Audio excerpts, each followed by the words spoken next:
28ஆம் சங்கீதம். தாவீதின் சங்கீதம். என் கண்மலையாகிய கர்த்தாவே, உம்மை நோக்கி கூப்பிடுகிறேன். நீர் கேளாதவர் போல் மௌனமாயிராதேயும்.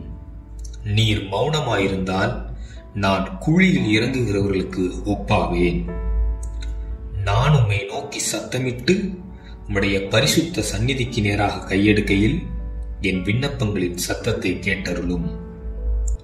அயலானுக்கு சமாதான வாழ்த்துதலை சொல்லியும் தங்கள் இருதயங்களில் பொல்லாப்பை வைத்திருக்கிற துன்மார்க்கரோடும் அக்கிரமக்காரரோடும் என்னை வாரிக்கொள்ளாதேயும்.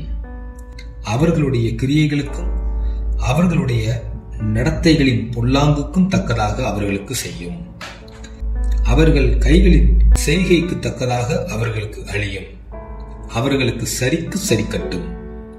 அவர்கள் கர்த்தருடைய செய்கைகளையும் அவர் கரத்தின் கிரியைகளையும் கவனியாதபடியால் அவர்களை இடித்து போடுவார். அவர்களை கட்ட மாட்டார். கர்த்தருக்கு ஸ்தோத்திரம். அவர் என் விண்ணப்பங்களின் சத்தத்தை கேட்டார். கர்த்தர் என் பலனும் என் கேடகமுமாயிருக்கிறார். என் இருதயம் அவரை நம்பியிருந்தது. நான் சகாயம் பெற்றேன்.